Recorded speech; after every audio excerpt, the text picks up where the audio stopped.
अस्सलाम वालेकुम dear students. आज हम एक्सरसाइज 5.3 स्टार्ट करने जा रहे हैं और 9th क्लास फैक्टराइजेशन। यहाँ पे देखें, ये एक्सरसाइज थोड़ी सी टेक्निकल है। इसमें आपको थोड़ा सोचना पड़ता है। मिडिल टर्म को ब्रेक करके हम किस तरीके से एक क्वाड्रेटिक एक्सप्रेशन को फैक्टराइज करते हैं। ठीक है, तो आज हम इसको देखते हैं सिंपल वे से। क्वेश्चन पेपर में हमारे पास है रिजॉल्व इनटू फैक्टर्स। ये हमारे पास फर्स्ट पार्ट है 2a² + a - 1।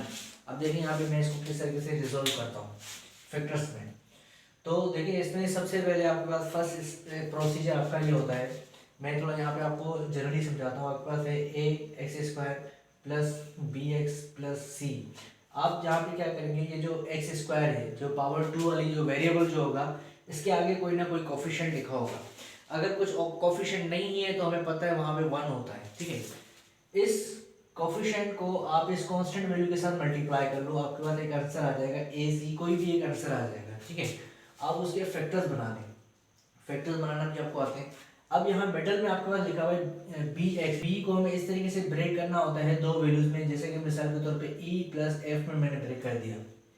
जब आप उनको प्लस करेंगे तो आपके पास ये b आंसर आना चाहिए, लेकिन जब आप उनको मल्टीप्लाई करेंगे आपस में तो आपके पास जो है ये ऊपर वाला आंसर आना चाहिए, AC आना चाहिए। मैं आपको जनरली बता रहा हूँ, ठीक है, अल्फाबेट की फॉर्म में बता रहा हूँ ताकि आपको चीज समझ में आए। x² का जो कोफिशिएंट होगा, अगर ना हो तो वहां पे 1 होगा। 1 उस कोफिशिएंट को आप कांस्टेंट वैल्यू के साथ मल्टीप्लाई करके यहाँ उसके फैक्टर्स बना लें। ठीक है, अब b मिडल वैल्यू को आपको इस तरीके से ब्रेक करना है कि प्लस माइनस करने से आपके पास b आंसर आए, मल्टीप्लाई करने से आपके पास ये ऊपर वाला आंसर आना चाहिए। और ये जो फैक्टर्स हैं E और F, ये हमेशा आपको यहाँ से मिलेंगे। ठीक है, यहाँ से ही आपको निकालना है। वैसे तो हम बहुत सारे इनफाइनाइट वैल्यूज रख सकते हैं, लेकिन आपको मखसूस यहाँ से ही उठाना है। जैसे कि अभी हम क्वेश्चन करने जाएंगे तो ज्यादा बातें आपको वहां पे क्लियर होंगी। चलिए अब अपनी क्वेश्चन की तरफ चलते हैं जी। तो यहाँ पर हमारे पास है 2a² + a - 1। तो हमने क्या किया, a² का जो कोफिशिएंट है 2, इस 2 को हमने 1 के साथ मल्टीप्लाई किया। इस 2 को हमने 1 के साथ मल्टीप्लाई करके तो हमारे पास यहाँ पे 2 आ गया। उसके हमने फैक्टर्स बना लिए। जब आप 2 के नंबर को 2 के साथ डिवाइड करोगे तो 1 आ जाएगा, 1 के 1 के साथ डिवाइड करोगे तो आपके पास यहाँ 1 आ जाएगा। ठीक है, हमारे पास सिर्फ यहाँ पे 2 आ रहा था तो इसलिए हमने दोबारा 1 के साथ यहाँ पे डिवाइड करवा लिया, लेकिन जब तक 1 नहीं आता तब तक आप उसको डिवाइड करते रहेंगे। अब ये दो इसके फैक्टर्स हैं, जैसे कि आप समझ सकते हैं। अगर मैं 2 × 1 करूँ तो हमारे पास आंसर क्या आएगा, दोबारा से 2 आ जाएगा। सिंपल सी बात है। तो यही चीज आ गई हमारे पास, उसको देख लें। अब अगर मैं 2 + 1 करता हूं तो मेरे पास क्या आ जाएगा, 3। लेकिन यहाँ पे मेरे पास क्या लिखा हुआ है, यहाँ पे सिर्फ a लिखा हुआ है और a के साथ 1 लिखा हुआ है। मुझे ये मिडिल वाली वैल्यू ब्रेक करनी है, यानी कि मैं इसको इस तरीके से प्लस माइनस करूं, प्लस करूं या माइनस करूं, इसमें दोनों चीजें आ जाती हैं। प्लस भी कर सकते हैं, माइनस भी कर सकते हैं। आपके पास ये मिडिल वाली वैल्यू आनी चाहिए। जब मैंने प्लस किया तो मेरे पास 3 आ गया, लेकिन अगर मैं 2 - 1 करता तो मेरे पास आंसर क्या आता, 1। तो ये चीज आपको सोचनी होगी लाजमी। आप मिडिल वैल्यू को किस तरीके से हर नंबर में ब्रेक नहीं कर सकते। ठीक है, ये आपको यहीं से फैक्टर्स मिलेंगे। अगर मैं यहाँ पे 1 की जगह 2 - 1 लिखूं तो कोई गलत नहीं होगा। 2 - 1 वैसे ही 1 होता है। तो देखिए यहाँ पे मिडिल में जो 1 लिखा हुआ था, 1 की जगह हमने लिखी है 2 - 1। ये इसका प्रोसीजर है। ये इस तरीके की फैक्टराइजेशन को सिंप्लीफाई करने का ये प्रोसीजर है। आपको इसी तरीके से चलना पड़ेगा। 2a² first value as it is और ये लास्ट वाली value as it is. a भी यहाँ पे एज इट इज लिखा हुआ है, 1 की जगह हमने 2 - 1 लिख दिया। यहाँ से a मल्टीप्लाई होगा, यहाँ से प्लस मल्टीप्लाई होगा। प्लस मल्टीप्लाई होगा तो कोई भी चेंजिंग नहीं आएगी, सेम साइन रहेगी। a मल्टीप्लाई हो जाएगा 2 के साथ, फिर a मल्टीप्लाई हो जाएगा 1 के साथ, तो ये सिर्फ a बच जाएगा आपके पास। अच्छा, यहाँ से हम कॉमन लेने जा रहे हैं। अब पेयर्स बना लो। देखो, अब यहाँ पे ये अलग, इसमें से कॉमन लेना है आपको, यहाँ से अलग कॉमन लेना है आपको। ठीक है, दो पेयर्स बन गए, इनमें से अलग अलग आपको वैल्यूज को कॉमन लेना है। ठीक है, जैसे कि यहाँ पे हमें नजर आ रहा है कि 2 2 दोनों में लिखा हुआ है तो हमने 2 कॉमन ले लिया। a² और a लिखा हुआ है, जो कम पावर होगी आप उसको कॉमन ले लोगे। तो यहाँ से हमने a को कॉमन ले लिया, 2 बाहर चला गया, a की एक पावर बाहर चलेगी तो एक पावर यहाँ पे रह जाएगी। ठीक है, a की एक पावर यहाँ पे रह जाएगी अंदर। 2a पूरे का पूरा हमने बाहर कॉमन ले लिया तो यहाँ पे हमारे पास 1 रह जाएगा। काफी स्टूडेंट यहाँ पे बहुत कंफ्यूज होते हैं कि जब हमने 2a कॉमन ले लिया तो वहां पर 1 कैसे रह गया। देखिए बेटा, हर नंबर, हर वेरिएबल, हर ब्रैकेट के साथ 1 मल्टीप्लाई हो रहा होता है। तो यहाँ पे 2a के साथ यहाँ मल्टीपल में 1 लिखा हुआ है। तो जब आप उसको कॉमन लेते हो, पूरी की पूरी वैल्यू जब आप कॉमन लेते हो तो वहां आपको उसकी जगह पे 1 को दोबारा रखना होता है। ठीक है, क्योंकि जब आप उसको मल्टीप्लाई करोगे 1 के साथ तो दोबारा आपके पास वही चीज आ जाएगी। देखें, factorisation is reverse process of multiplication and multiplication is also reverse process of factorisation. जब आप 2a को 1 के साथ मल्टीप्लाई करोगे तो दोबारा आपके पास वही चीज आ जाएगी, इसके साथ मल्टीप्लाई करोगे तो ये चीज आ जाएगी। ये चीजें आप चेक करते हुए आगे जाया करें। इन दोनों में तो कोई भी चीज कॉमन नहीं है, लेकिन माइनस है, हमने माइनस को बाहर कॉमन ले लिया। और हर नंबर के हर वेरिएबल के साथ 1 मल्टीपल में लिखा होता है। यहाँ मैं चाहूँ तो इसके साथ 1 लिख दूं और यहाँ 1 मल्टीप्लाई बाय 1 लिख लूं। जब 1 को हम कॉमन लेंगे, जब 1 को आप कॉमन लेंगे तो ये a जो है ऐसी चीज अपनी जगह पे आ जाएगा, ये माइनस माइनस प्लस और ये 1 अपनी जगह पे आ जाएगा। ये ब्रैकेट और ये ब्रैकेट सेम हो गए। ये दोनों ब्रैकेट्स का सेम होना लाजमी है। अगर ये दोनों ब्रैकेट सेम नहीं होते तो आपका क्वेश्चन गलत हो गया, आपने कहीं पीछे मिस्टेक की है, उसको सही करें। देखिए, साइन में भी कोई फर्क नहीं होना चाहिए, पावर्स में भी कोई फर्क नहीं होना चाहिए। अब यहाँ पर आपके पास ये दोनों ब्रैकेट सेम आने की वजह ये है कि आपने यहाँ पे मिडिल वैल्यू को सही ब्रेक किया है। कभी कभी ऐसा होता है कि हम यहाँ मिडिल वैल्यू को सही तरीके से ब्रेक नहीं करते, बजाय हमें ऐसा लग रहा होता है कि हमने सही ब्रेक किया है, लेकिन उसमें मिस्टेक होती है। ठीक है, तो आगे जैसे क्वेश्चन हम करेंगे तो बातें क्लियर होगी। अब ये सेम ब्रैकेट आ गए तो अब इसको कॉमन ले लो। यहाँ पे मैं इसको थोड़ा डार्क करता हूँ ताकि आपको चीज समझ में आए। ये ब्रैकेट और ये ब्रैकेट सेम है तो इसको हमने ले लिया कॉमन। जब ये ब्रैकेट आपने कॉमन ले लिया, a+1 आपने कॉमन ले लिया तो यहाँ से आपके पास बच गया 2a। जब ये ब्रैकेट आपने यहाँ कॉमन ले लिया तो यहाँ से आपके पास बच गया -1। ये एक फैक्टर आ गया, ये दूसरा फैक्टर आ गया, ये दोनों आपस में मल्टीप्लाई हो रहे हैं, मल्टीप्लाई करेंगे तो आपके पास ये आंसर आ जाएगा। लेकिन हमें जस्ट फैक्टर्स निकालने तो ये आपका फाइनल आंसर हो गया। अब दूसरे क्वेश्चन की तरफ चलते हैं, इंशाल्लाह ताला चीजें आपको समझ में आने लगेंगी। जी तो स्टूडेंट यहाँ देखिए, फिफ्थ पार्ट हमने ले लिया। यहाँ पे हमारे पास है यहाँ पे 5x² - 13x - 6। क्वेश्चन को सॉल्यूशन के बाद ऐसे चीज लिखिएगा, वही सेम प्रोसीजर, वही उसी तरीके से हम क्या करेंगे, फर्स्ट वैल्यू को लास्ट वैल्यू के साथ मल्टीप्लाई करके यहाँ रफ में लिख लें साइड पर। देखिए 5 × 6 हमें पता है 30 हो जाएगा, फिर इसके फैक्टर्स बना लें। ये एक इवन नंबर है, जब 2 का टेबल अप्लाई करेंगे तो 15 आ जाएगा आपके पास, और ये 15 जो है 3 के टेबल में 5 टाइम आता है, फिर 5 को 5 के साथ डिवाइड करेंगे तो हमारे पास यहाँ पे 1 आ जाएगा। जब तक 1 नहीं आता तब तक आपको उसको डिवाइड करते रहना है। कोशिश करें सबसे छोटे नंबर्स के साथ शुरू करें, 2 3 4 5 जो भी अप्लाई हो रहे हैं, डिवाइड हो रहे हैं। अच्छा, उसके बाद आपको क्या करना है, ये जो मिडल में आपके पास यहाँ पे -13x लिखा हुआ है, इसको ब्रेक करना है। थोड़ी देर के मैं इसको मिटा देता हूँ, ठीक है। ये 5x² ये एज इट इज आ गया, ये माइनस एज इट इज, ये x एज इट इज, ये -6 एज इट इज। 13 की जगह हमने ये खाली ब्रैकेट बना दिया। आप अगर इसी तरीके से काम करेंगे तो आपको चीज़ें क्लियर होंगी, समझ में आएंगी, जल्दबाजी करने की जरूरत नहीं है इसमें। इसी तरीके से आप खाली ब्रैकेट बना दें। अब ये फैक्टर्स आ गए 2 3 और 5। 2 3 6 + 5। देखिए 6 + 5 अगर मैं कर रहा हूँ तो मेरे पास 11 आंसर आ रहा है। प्लस करने से 11 आ रहा है, माइनस करने से तो और छोटा आएगा। मुझे 13 चाहिए हमें कुछ भी करके।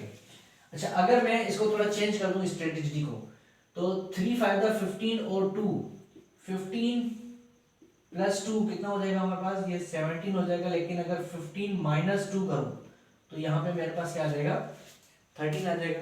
ठीक है, एक तो ये तरीका सही है, 15 - 2 लिख सकते हैं। लेकिन इसमें मैं आपको एक और चीज, इसकी जगह आप 2 चीजें रख सकते हैं। जो मैंने रखा है वो मैं आपको बताता हूँ। लेकिन अगर मैं 2 को 5 के साथ मल्टीप्लाई करूँ, 2 को 5 के साथ मल्टीप्लाई करेंगे आप, जब आप 2 को 5 के साथ मल्टीप्लाई करेंगे तो आपके पास आ जाएगा 10, और यहाँ पे आपके पास रहेगा +3 करेंगे तो आपके पास क्या आ जाएगा 13। देखिए दो वैल्यूज आ रही है। इस क्वेश्चन में देखें एक छोटी सी मिस्टेक है, लेकिन हम वो मिस्टेक करेंगे ताकि हमें चीज समझ में आए। तो इसको देखें अच्छे तरीके से, जो चीज मैं आपको समझाने की कोशिश कर रहा हूँ उसको अच्छे तरीके से समझें। देखिए यहाँ पे 2 तरीके से फैक्टर्स आ सकते हैं हमारे पास। देखो 3 × 5 अगर मैं रखूँ तो 15 और माइनस जब 2 करूँगा तो मेरे पास 13 आ जाएगा, ठीक है। लेकिन जब मैं इनको मल्टीप्लाई करूँगा तो दोबारा मेरे पास 30 आ जाएगा। लेकिन मैं 10 + 3 रखूँ तो भी मेरे पास 13 आएगा, और जब इनको मल्टीप्लाई करूँगा तो भी मेरे पास 30 आ जाएगा। तो मैंने जो जिस तरीके से मैंने किया, पहले इसको देखते हैं। इसमें एक छोटी सी मिस्टेक है, लेकिन हम फिर भी इसको करते हैं, ठीक है। अब यहाँ पे जैसे कि हमने रख दिया 10 + 3, ठीक है, सिंप्लीफाई कर लो। माइनस को आप अंदर मल्टीप्लाई कर लेंगे। जब माइनस को अंदर मल्टीप्लाई करेंगे, और अब आगे का क्या काम है उसको देखते हैं। पहले इसको रॉन्ग तरीके से करते हैं, क्योंकि काफी स्टूडेंट इसको कर सकते हैं रॉन्ग तरीके से, ताकि आपको चीज समझ में आए कि आप कहाँ कहाँ गलती कर सकते हैं। तो अब क्या होगा, ये माइनस इस तरीके से मल्टीप्लाई हो जाएगा, x इस तरफ से मल्टीप्लाई हो जाएगा। ये माइनस प्लस माइनस का 10x हो जाएगा, और ये माइनस प्लस माइनस का 3x हो जाएगा। अक्सर स्टूडेंट माइनस को अगर मल्टीप्लाई नहीं करवाते हैं यहाँ मिडल वाली वैल्यू के साथ, तो ये आप इसको लाजमी गौर करें। यहाँ से आपके पास 5 कॉमन आ रहा है, 5x, और यहाँ से x की 2 पावर थी, एक पावर अंदर रह जाएगी। 5 के टेबल में 10 कब आता है 2 टाइम, तो यहाँ पे 2 आ गया और x बाहर चला गया, ये माइनस एज इट इज अपनी जगह पे। माइनस दोनों में से माइनस कॉमन आ जाएगा और आप 3 को कॉमन ले लोगे। जब आपने 3 कॉमन ले लिया तो यहाँ से x बच गया, माइनस माइनस प्लस, और यहाँ पे 3 के टेबल में 6 कब आता है 2 टाइम। अब अगर आप गौर करें यहाँ पे आपके पास आ रहा है x माइनस 2 और यहाँ पे आपके पास आ रहा है x प्लस 2। ये मिस्टेक हो गई, आपके जो ब्रैकेट्स है वो सेम नहीं आए, ठीक है, ऐसा भी होता है। आपने बिल्कुल सही मिडिल वैल्यू को ब्रेक किया है, 10 मल्टीप्लाई बाय 3 करें तो 30 आता है लाजमी, और प्लस माइनस करने से भी सेम चीज़ आ रही है, लेकिन फिर क्यों गलती हुई हमसे, ठीक है, अब वो मैं आपको समझाता हूँ। लेकिन ये जो नीचे वाला स्टेप है ये हम नहीं लिखेंगे, ये कुछ भी नहीं लिखेंगे, ये सारा हटा देंगे। देखिए अगर गौर करें आप, यहाँ पे लिखा हुआ है 5 और यहाँ पे लिखा हुआ है -6। जब आप 5 को -6 के साथ मल्टीप्लाई करेंगे, 5 को जो मल्टीप्लाई करेंगे -6 के साथ, तो आपके पास आंसर आएगा -30, ठीक है ना, प्लस माइनस -30। और यहाँ मिडल वैल्यू जो है हमारे पास -10 और -3, यानी कि ये 10 प्लस 3 जो अगर ब्रैकेट की ले लूँ तो 10 मल्टीप्लाई बाय 3 करूँगा तो मेरे पास प्लस में आंसर आएगा 10 multiply by 3 is equal to 30, ठीक है। हमें चाहिए नेगेटिव। अगर आप डीपली देखें तो ये फर्स्ट वैल्यू लास्ट वैल्यू के साथ -30 आ रहा है, हम सिर्फ प्लस में वैल्यूज पे काम कर रहे होते हैं, लेकिन मिडल वैल्यू को जो हमने ब्रेक किया अगर वो ले रहे तो सेम नहीं हो रहा, ठीक है, ये एक स्टेप चीज सेम नहीं हो रही। दो शर्तें होती हैं, प्लस माइनस करने से तो सेम आ रहा है, लेकिन मल्टीप्लाई करने से सेम नहीं आ रहा है। ये दोनों सेम प्रॉपर्टीज यानी कि होनी चाहिए, दोनों वैलिड होने चाहिए, वरना आपके फैक्टर सेम नहीं आएंगे। अच्छा, तो ये दूसरा वाला जो ये स्टेप था, हम इसको ले लेते हैं, ये वाले फैक्टर्स ले लेते हैं, क्योंकि ये भी तो आए थे हमारे पास। 3 5 15 और -2 करेंगे तो हमारे पास 13 आ जाएगा। मिडल वैल्यू को हम इस तरीके से भी तो ब्रेक कर सकते हैं, लेकिन उसको चेक करके देखते हैं। जब मैं 15 को मल्टीप्लाई करूंगा -2 के साथ, तो प्लस माइनस -15 टू द 30, ये बिल्कुल सही आ रहे हैं दोनों, ये दोनों सही आ रहे हैं। तो हम ये वाले फैक्टर्स क्यों नहीं ले लें, यही फैक्टर्स हमें लेने पड़ेंगे। ये फैक्टर जब तक आप नहीं लेंगे तब तक आपके पास दो फैक्टर्स नहीं आएंगे, ये दो सेम ब्रैकेट्स नहीं आ पाएंगे। अगर आपके पास ये सेम ब्रैकेट नहीं आते तो आप उनको कॉमन नहीं ले सकते, काम को आगे नहीं चला सकते, ठीक है। तो चलें इसको मैं आगे करता हूँ। फिर देखिए यहाँ पे दोबारा से क्वेश्चन को समझते हैं। 5x² - 13x - 6, 5 को 6 के साथ मल्टीप्लाई कर लिया तो हमारे पास 30 आ गया। इसके फैक्टर्स 2 3 और 5 आ गए हमारे पास। 5 3 15 -2 करेंगे, 15 में से -2 करेंगे 13 आ जाएगा। ये मिडल वैल्यू के लिए हम कर रहे हैं। मिडल वैल्यू को हमें इस तरीके से ब्रेक करना होता है, इस तरीके से दो नंबर में ब्रेक करना होता है कि जब हम उनको प्लस माइनस करें तो दोबारा मिडल वैल्यू आ जाए, लेकिन जब हम उनको मल्टीप्लाई करें तो हमारे पास ये जो हमने पहले वाला आंसर निकाला हुआ था ये आ जाए हमारे पास। ये आपको ये दो शर्तें होती हैं, ठीक है। एक तो प्लस माइनस करने से सेम चीज़ आए, मिडल वाली मल्टीप्लाई करने से आपके पास वो चीज़ आनी चाहिए, वरना आपका फैक्टर सही नहीं आएंगे, ठीक है। तो आगे देखते हैं। यहाँ पे 5x² एज इट इज आ जाएगा, जहाँ जहाँ 13 लिखा हुआ था वहाँ पे हमने 15 - 2 रख दिया, और x एज इट इज -6 यहाँ पे एज इट इज। अब आगे का प्रोसीजर देखें। माइनस को इस तरफ से मल्टीप्लाई करें, x को इस तरफ से मल्टीप्लाई करें। यहाँ पे अक्सर स्टूडेंट गलती करते हैं, इसको गौर से समझें। ये 15 प्लस का लिखा हुआ है, माइनस प्लस माइनस का 15 और x इस तरफ से आ जाएगा। ये जो 2 है ये माइनस का लिखा हुआ है, यहाँ पे अक्सर स्टूडेंट इसको माइनस में ही रहने देते हैं। नहीं बेटा, ये माइनस जब माइनस के साथ मल्टीप्लाई हो जाएगा तो ये प्लस हो जाएगा और ये x उसके साथ लग जाएगा -6। अब आप कॉमन ले लें पेयर्स बना के, देखिए यहाँ से अलग कॉमन लेंगे हम, यहाँ से अलग कॉमन लेंगे। अगर आप देखें 5 और 15 दोनों 5 के टेबल में आते हैं, तो हमने यहाँ से 5 कॉमन ले लिया, x² और x यहाँ से आपने एक पावर x की कॉमन ले ली। 5 बाहर आ गया, x की एक पावर बाहर आ गई, तो x की एक पावर अंदर रह जाएगी। -5 के टेबल में 15 आता है 3 टाइम, तो यहाँ आपके पास 3 रह जाएगा, x बाहर ले गए हम। यहाँ से देखिए 2 और 6 जो है वो 2 के टेबल में आते हैं, जो हाईएस्ट नंबर में आएंगे तो आप उसको कॉमन लेंगे, ठीक है। अगर ये 4 के टेबल में आते तो हम 4 को कॉमन लेते, 2 को कॉमन नहीं लेते, ठीक है। लेकिन 2 के टेबल में आ रहे हैं तो हमने जस्ट 2 कॉमन ले लिया। यहाँ से जब आप 2 बाहर लेंगे तो यहाँ पे x रह जाएगा, माइनस एज इट इज 2 के टेबल में 6 आता है 3 टाइम, तो यहाँ पे आपके पास 3 आएगा। आप देखिए दोनों ब्रैकेट सेम आ गए, ठीक है। ब्रैकेट सेम आने का मतलब ये है कि आपने जो मिडल वैल्यू को ब्रेक किया है वो बिल्कुल सही किया है, उसमें कोई मिस्टेक नहीं है। तो आप जो सेम ब्रैकेट है उसको बाहर कॉमन ले लेंगे। x - 3 को जब आप बाहर यहाँ पे ले आएंगे तो यहाँ से 5x रह जाएगा, प्लस यहाँ से आपके पास 2 रह जाएगा, ये आपका फाइनल आंसर हो जाएगा। यहाँ पे देखें क्वेश्चन नंबर 6 हमारे पास आ गया है। इसमें हमारे पास है 18y² + 9y - 20। अब इसको किस तरीके से हम सिंप्लीफाई कर रहे हैं, वही सेम प्रोसीजर है। सॉल्यूशन के बाद आपने इसको एज इट लिख लिया। y² के साथ यहाँ पे हमारे पास लिखा हुआ है 18 और लास्ट में यहाँ पे हमारे पास लिखा हुआ है -20। तो जब आप 18 को 20 के साथ मल्टीप्लाई करेंगे तो आपका आंसर आ जाएगा 360। 360 के आप फैक्टर्स बना लो। ये एक इवन नंबर है तो इवन नंबर को हम 2 के टेबल से डिवाइड कर सकते हैं। जब 360 को 2 के साथ डिवाइड करेंगे तो 180 आएगा, अगेन 2 के साथ डिवाइड करेंगे तो 90 आएगा, अगेन 2 के साथ डिवाइड करेंगे तो 45 आ जाएगा। ये ऑड नंबर है, 2 के टेबल में नहीं आता, लेकिन ये 3 के टेबल में आता है। जब आप 3 के टेबल से डिवाइड करोगे तो 15, अगेन 3 के टेबल से 5, फिर 5 के टेबल से हमारे पास यहाँ पे 1 आ जाएगा। अब यहाँ पे हमने क्या किया, 18y² एज इट इज लिख लिया, प्लस ये y 9 की जगह हमने ब्रैकेट बना लिया, y एज इट इज -20 यहाँ पे एज इट इज। यहाँ पे 9 की जगह हमें दो वैल्यूज रखनी है। वो दो वैल्यूज ऐसी होनी चाहिए कि जब हम उनको प्लस करें या फिर माइनस करें तो हमारे पास 9 आंसर आना चाहिए। लेकिन उन्हीं दो वैल्यूज को जब हम मल्टीप्लाई करें तो हमारे पास ये 360 आना चाहिए। जैसे कि अगर 9 की जगह में 10 - 1 लिखूं तो गलत नहीं होगा। 10 - 1 हमारे पास 9 ही होता है, लेकिन जब इनको मल्टीप्लाई करेंगे तो हमारे पास 360 नहीं आएगा। यहाँ फिर हम इसकी जगह 12 - 3 लिख सकते हैं। 12 - 3 करेंगे तो भी हमारे पास 9 आएगा। इस तरीके से काफ़ी सारे नंबर्स हम लिख सकते हैं। 7 + 2 करें तो भी हमारे पास 9 आएगा, लेकिन मल्टीप्लाई करने से 360 नहीं आएगा। इनफाइनाइट नंबर्स हम सोच सकते हैं, लेकिन वो रख नहीं सकते। अच्छा, तो वो नंबर्स भी आपको यहीं से मिलेंगे। अगर आप गौर करें यहाँ पे, ये इतने सारे नंबर्स आ गए, लेकिन यहाँ से आपको दो नंबर्स निकालने हैं। वो कैसे, देखो 2 to the 4, 4 to the 8, 8 3 the 24, ठीक है। 24 और 3 5 the 15। अगर इन दो नंबर्स को आप देखें 24 और 15, जब आप 24 में से 15 को माइनस करेंगे, प्लस करने से तो नंबर काफी बड़ा आ जाएगा, लेकिन जब आप 24 में से 15 को माइनस करेंगे तो आपके पास क्या आ जाएगा, 9 आ जाएगा। आप इसको यहाँ रिप्लेस करवा लें, 9 की जगह आप रिप्लेस कर सकते हैं इसको 24 - 15, सही है। तो अच्छा, उसके बाद आप क्या करें आगे की सिंप्लीफिकेशन में, यहाँ से प्लस को मल्टीप्लाई कर दें, यहाँ से वाई को मल्टीप्लाई कर दें। प्लस मल्टीप्लाई करेंगे तो कोई फर्क नहीं पड़ेगा, लेकिन माइनस मल्टीप्लाई करते हैं तो यहाँ पे काफी मोहतात रहना पड़ता है, क्योंकि साइन चेंज हो जाती है। y को मल्टीप्लाई करेंगे 24 के साथ y आ जाएगा, और 15 के साथ भी यहाँ पे y आ जाएगा।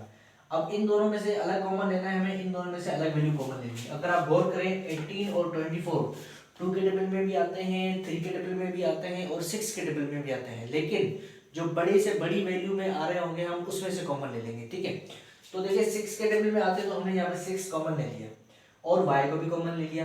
अब हम ये देखते हैं कि 6 के टेबल में 18 कब आता है, 3 टाइम।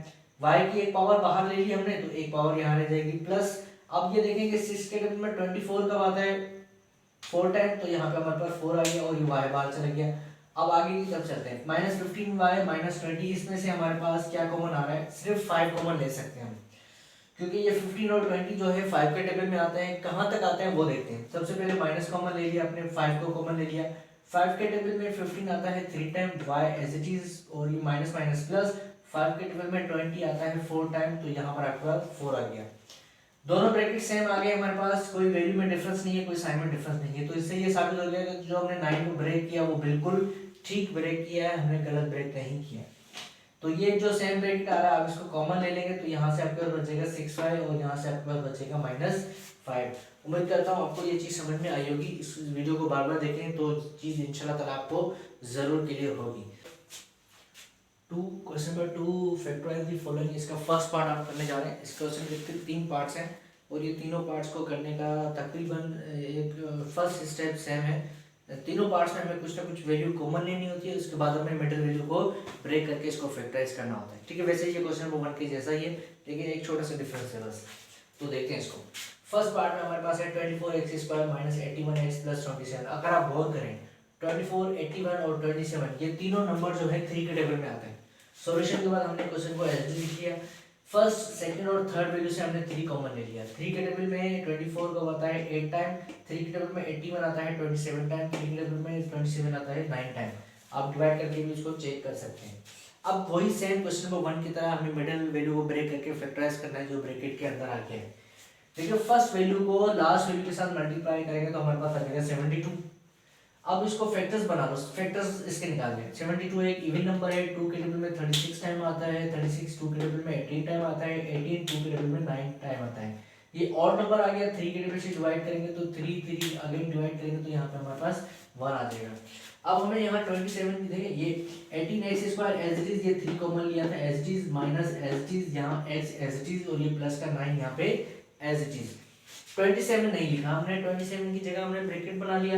अब 27 को हमें दो ऐसे नंबर्स में ब्रेक करना है कि जब हम उनको प्लस करें या फिर माइनस करें तो दोबारा से 27 आ जाए, लेकिन जब हम उन दोनों नंबर्स को आपस में मल्टीप्लाई करें तो आपके पास ये 72 आंसर आना चाहिए। तो वैसे तो आप काफ़ी सारे नंबर्स रख सकते हैं, लेकिन आपको वो नंबर्स यहीं से निकालने होंगे, किसी भी नंबर को हम छोड़ नहीं सकते, सारे नंबर्स को इस्तेमाल करेंगे।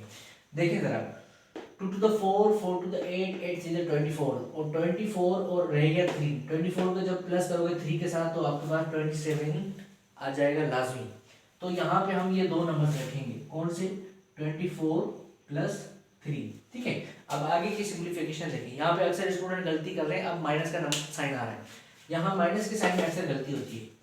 ये 24 और ये 3 जो है दोनों पॉजिटिव है, यहाँ से x मल्टीप्लाई होगा, यहाँ से माइनस मल्टीप्लाई होगा, तो दोनों की साइन चेंज हो जाएंगी। माइनस प्लस माइनस का 24x, माइनस प्लस माइनस का 3 और उसके साथ ये x। अब कॉमन ले ले, यहाँ से अलग अलग पेयर बना के, यहाँ से अलग कॉमन लेंगे हम, यहाँ से अलग कॉमन लेंगे। देखिए 8 और 24 जो है वो 2 के टेबल में भी आता है, 4 के टेबल में भी आता है और 8 के टेबल में भी आता है, लेकिन जो बड़े से बड़े टेबल में आता होगा तो हम वहां से कॉमन ले लेंगे। 8 को कॉमन ले लो। जब आप 8 को कॉमन लोगे और x को कॉमन लोगे, क्योंकि x दोनों में है, यहाँ पे पावर 2 है, 8 बाहर आ गया, x की एक पावर बाहर आ गई, तो यहाँ से एक x रह जाएगा। 8 के टेबल में 24 आता है 3 टाइम और ये x बाहर चला गया। आगे लिखा हुआ है -3x + 9, 3 और 9 जो है वो 3 के टेबल में आते हैं और किसी के टेबल में नहीं आते, तो हमने जस्ट 3 को कॉमन ले लिया। जब आपने -3 को कॉमन ले लिया तो यहाँ से आपके पास बच गया x। अब ये माइनस और ये प्लस, यहाँ पे आपके पास बच गया -3 के टेबल में 9 आता है 3, तो यहाँ 3 रह गया। ये ब्रैकेट और ये ब्रैकेट सेम आ गए। इससे ये साबित हो गया कि हमने ये जो 27 को ब्रेक किया था ये बिल्कुल ठीक ब्रेक किया था, इसमें हमने कोई मिस्टेक नहीं की। अगर ये सेम नहीं आते तो हम यहाँ मिडल वैल्यू में कोई गलती कर रहे हैं। अच्छा भाई, अगर ये सेम ब्रैकेट आ गए तो आप इसको कॉमन ले लें। ये 3 तो पहले से ही हमने कॉमन लिया हुआ था, x-3 यहाँ से हमने कॉमन ले लिया, तो यहाँ पे हमारे पास 8x बच गया और यहाँ से हमारे पास -3 बच गया, ठीक है।